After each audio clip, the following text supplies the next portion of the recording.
Halo semuanya, selamat pagi. Semoga kalian dalam keadaan sehat dan semangat rekannya ya. Kita akan membahas materi yang penting dalam akuntansi, jadi siapkan fokus dan semangat belajarnya ya. Sebelum kita masuk ke materi, Ibu mau bertanya. Menurut kalian, mengapa saldo kas catatan perusahaan bisa berbeda dengan saldo kas laporan bank? Apa yang bisa menyebabkan ketidaksesuaian ini? Mungkin karena ada transaksi yang belum dicatat, Bu. Menarik sekali. Ada pendapat lain? Mengapa catatan sejarah bisa berbeda? Mungkin karena waktu pencatatnya berbeda, Bu. Betul sekali. Dari sini kita akan mulai memahami materi hari ini. Tujuan pembelajaran kita hari ini adalah agar kalian dapat memahami apa yang dimaksud dengan rekonsiliasi bank. Kalian juga diharapkan mampu menjelaskan penyebab terjadinya perbedaan saldo kas antara perusahaan dan bank.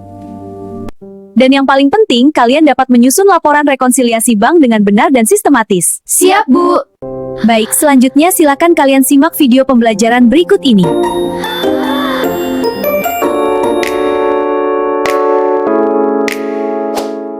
Jadi, apa sih itu rekonsiliasi bank? Coba kita bayangkan seperti ini. Perusahaan itu kan mempunyai catatan kas sendiri, sementara bank itu juga mempunyai catatan kas versi bank yang biasa kita kenal itu sebagai dengan rekening koran. Nah, kadang-kadang saldo kas versi perusahaan dan versi bank itu tidak sama. Kenapa kok bisa begitu? Perbedaan inilah yang disebut dengan rekonsiliasi bank. Jadi, rekonsiliasi bank adalah proses mencocokkan saldo kas menurut catatan perusahaan dengan saldo kas menurut bank. Dan proses ini itu dilakukan secara berkala. Nah, dalam proses ini, bank itu akan mengirimkan rekening korannya, yaitu laporan yang berisi seluruh transaksi yang terjadi di bank selama periode tertentu, dan laporan inilah yang nanti kita bandingkan dengan catatan kas perusahaan. Jika ternyata ada perbedaan saldo, kita itu tidak boleh langsung bilang salah ya, ternyata ini kita terlebih dahulu harus mencari penyebab perbedaannya. Kalau perbedaan itu terjadi karena transaksi yang belum dicatat oleh bank, misalnya setorannya sudah dilakukan perusahaan tetapi belum masuk ke rekening koran, maka catatan perusahaan itu dianggap benar. Tapi, kalau selisih terjadi karena kesalahan pencatatan, baik dari perusahaan maupun bank, maka perlu dilakukan penyesuaian supaya saldo kas menjadi akurat dan sesuai kenyataan. Jadi, kesimpulannya, rekonsiliasi bank itu bukan untuk mencari siapa yang salah, tetapi untuk memastikan saldo kas itu benar dan bisa dipercaya. Lalu, untuk apa sih rekonsiliasi bank ini? Jadi, tujuan dari rekonsiliasi bank ini adalah untuk mengetahui apakah ada perbedaan saldo kas antara catatan perusahaan dan catatan bank. Dengan adanya rekonsiliasi ini, perusahaan itu bisa memastikan bahwa jumlah kas yang dilaporkan itu benar dan sesuai dengan kondisi sebenarnya. Jadi secara sederhananya itu tujuan dari rekonsiliasi bank ini supaya kita tahu apakah saldo kas perusahaan itu sudah benar atau belum. Nah, rekonsiliasi bank ini itu sangat penting karena termasuk dalam pengendalian internal. Artinya, rekonsiliasi bank itu membantu perusahaan menghindari kesalahan, menjaga keakuratan laporan keuangan, dan meminimalkan risiko kecurangan atau kesalahan administrasi. Untuk selanjutnya adalah penyebab terjadinya selisih perbedaan. Penyebab terjadinya selisih perbedaan itu ada dua faktor. Yang pertama adalah perbedaan waktu pencatatan, dan yang kedua adalah faktor kesalahan pencatatan. Salah satu penyebab terjadinya selisih dalam rekonsiliasi bank itu adalah perbedaan waktu pencatatan, di mana perusahaan itu mencatat transaksi kas berdasarkan bukti kas masuk dan bukti kas keluar, sedangkan bank sendiri mencatat transaksi berdasarkan bukti setoran dan penarikan. Karena waktu pencatatannya tidak selalu bersamaan, maka saldo kas perusahaan dan saldo menurut bank itu bisa berbeda sementara. Nah, di sini juga terdapat dua perbedaan, yaitu yang pertama adalah transaksi yang telah dicatat oleh perusahaan namun belum tercatat oleh pihak bank. Nah, di sini antara lainnya itu ada deposit in transit atau bisa disebut dengan setoran dalam perjalanan. Yang kedua adalah outstanding check atau cek yang beredar. Sedangkan untuk transaksi yang telah dicatat oleh pihak bank tetapi belum dicatat oleh perusahaan itu meliputi setoran langsung oleh debitur ke bank, kemudian ada juga non-sufficient funds atau cek kosong atau juga bisa disebut dengan cek tidak cukup dana. Kemudian ada pendapatan jasa giro bank dan ada beban administrasi bank. Untuk faktor kesalahan pencatatan itu juga terbagi menjadi dua, yaitu masing-masing. Yang pertama adalah kesalahan pihak perusahaan dan kesalahan dari pihak bank itu sendiri. Baik, selanjutnya kita akan membahas satu persatu terkait penyebab terjadinya selisih perbedaan. Yang pertama, di sini ada deposit in transit atau setoran dalam perjalanan. Nah, jadi deposit in transit ini yaitu setoran kas perusahaan yang belum diterima atau dibukukan oleh bank pada saat laporan rekening itu diterbitkan. Nah, jadi setoran ini tuh biasanya berasal dari kas yang telah diterima perusahaan tetapi belum disetorkan ke bank. Misalnya seperti ini, perusahaan itu menyetor uang ke bank pada tanggal 30, tetapi setoran tersebut itu baru tercatat di rekening koran pada tanggal 1 bulan berikutnya. Nah, itu yang dinamakan dengan deposit in transit. Nah, selanjutnya adalah outstanding check atau cek yang beredar. Jadi, outstanding check ini itu merupakan cek yang telah diterbitkan dan diserahkan oleh perusahaan kepada pihak lain sebagai alat pembayaran, namun hingga tanggal penyusunan rekening koran, cek tersebut itu belum dicairkan oleh si penerima, sehingga belum dicatat oleh bank. Contoh nih seperti ini, perusahaan itu mengeluarkan cek untuk membayar utang pada tanggal 28, tetapi cek tersebut baru dicairkan oleh si penerima itu pada bulan berikutnya. Oke, selanjutnya ada setoran langsung oleh debitur ke bank. Jadi untuk setoran ini itu merupakan setoran yang dilakukan langsung oleh pelanggan atau debitur ke rekening perusahaan. Nah, jadi mekanisme ini tuh dinilai lebih aman dan efisien karena mempercepat proses penerimaan kas. Tapi sampai akhir bulan atau akhir periode tertentu, perusahaan itu belum menerima bukti transaksi berupa memo kredit dari bank atas setoran tersebut, sehingga pencatatan itu belum dilakukan. Contoh ini seperti transaksi penerimaan piutang melalui jasa inkaso atau penagihan oleh bank. Untuk penyebab selanjutnya ada non-sufficient fund atau cek kosong atau cek tidak cukup dana. Nah, jadi cek kosong ini itu merupakan cek yang diterima perusahaan dari debitur, namun tidak dapat dicairkan karena saldo rekening itu tidak mencukupi. Cek tersebut tetap disetorkan ke bank oleh perusahaan.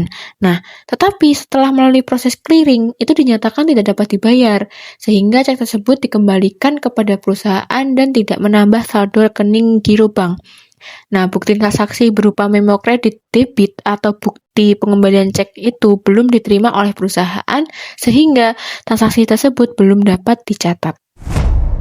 Selanjutnya ada pendapatan jasa giro bank. Nah, pendapatan bunga yang diterima perusahaan dari saldo rekening giro yang dimiliki di bank, itu pendapatan ini tuh langsung dicatat oleh bank pada rekening giro perusahaan.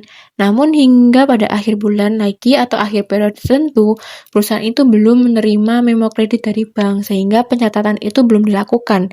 Dalam beberapa kondisi itu perusahaan baru mengetahui adanya pendapatan jasa giro ya setelah menerima laporan dari rekening koran tersebut.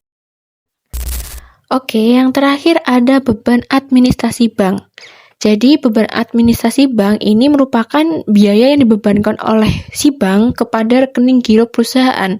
Sampai pada akhir bulan atau akhir periode tertentu, perusahaan itu belum menerima memo debit dari bank atas beban tersebut, sehingga transaksi itu belum dicatat dalam pembukuan perusahaan. Selanjutnya, kita akan membahas terkait laporan rekonsiliasi bank. Nah, di sini ada cara yang dapat digunakan dalam proses penyusunan rekonsiliasi bank. Jadi, ada dua bentuk laporan rekonsiliasi bank, yaitu yang pertama ada rekonsiliasi saldo akhir yang mana juga terdapat dua bentuk, yaitu ada bentuk skontro dan bentuk stafel. Dan yang kedua ada rekonsiliasi saldo awal penerimaan, pengeluaran, dan saldo akhir. Juga ada dua bentuk, yaitu bentuk 4 kolom dan bentuk 8 kolom. Baik, kita akan membahas satu persatu terkait bentuk dari laporan rekonsiliasi bank. Jadi yang pertama ada bentuk rekonsiliasi saldo akhir, yang mana laporan rekonsiliasi bank ini disusun untuk memastikan saldo kas perusahaan dan saldo menurut bank itu sudah sesuai dengan jumlah yang sebenarnya. Caranya bagaimana? Caranya adalah dengan melakukan penyesuaian, yaitu menambah atau mengurangi saldo kas, baik pada catatan perusahaan maupun rekening koran bank, sesuai dengan transaksi yang menyebabkan selisih. Nah, di sini juga ada bentuknya, yaitu bentuk skontro. Bentuk skontro ini itu menyajikan laporan dalam dua sisi yang berhadapan. di mana sisi kiri itu menunjukkan saldo menurut bank dan sisi kanan menunjukkan saldo menurut perusahaan, lengkap dengan penyesuaian masing-masing hingga diperoleh saldo yang sama. Nah, berikut ini merupakan contoh dari bentuk skontro. Nah, bentuk dari yang kedua itu ada bentuk stafel. Bentuk stafel ini itu disusun secara vertikal atau bertahap.